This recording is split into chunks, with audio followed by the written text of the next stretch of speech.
Signal பார்த்து வாங்கயா வாங்கயா. என்ன கொண்டு வந்தோம் உலகத்துக்கு? திருப்பி என்ன கொண்டு போக போறோம்? இருக்கிற காலத்துல 4 பேர்த்த பார்த்து நல்லா இருக்கீங்களா சாப்பிட்டீங்களான்னு கேட்டு பாருங்க. கடவுள் நம்மள நல்லா வச்சுக்கிடுவார்.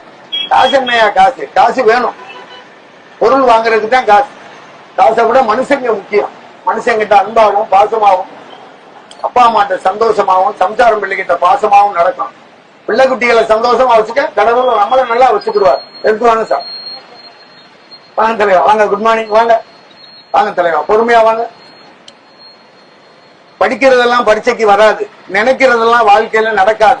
கிடைக்கிறத வச்சு வாழணும், அது பேரு தான் வாழ்க்கை. போதும்பா. படுக்கிறதுக்கு ஒரு பாய் இருக்கா, குடியிருக்க ஒரு வீடு இருக்கா, 48 கோடி பேருக்கு ஒருவேளை சோறு சாப்பிடாம இருக்காங்க. நம்மளுக்கு ஆண்டவன் 3 வேளை சோறு கொடுத்துருக்காரு, கை கால் நேரம் இருக்கு, ஒரு பைக் இருக்கு, வீட்டுல டிவி இருக்கு. இருக்கத வச்சு வாழ்ந்தா போதுங்கயா. மகிழ்ச்சியா இருக்கியா? இருங்க இருங்க இருங்க. போட்டு தலைவா. போட்டேன் போட்டேன் போட்டேன்.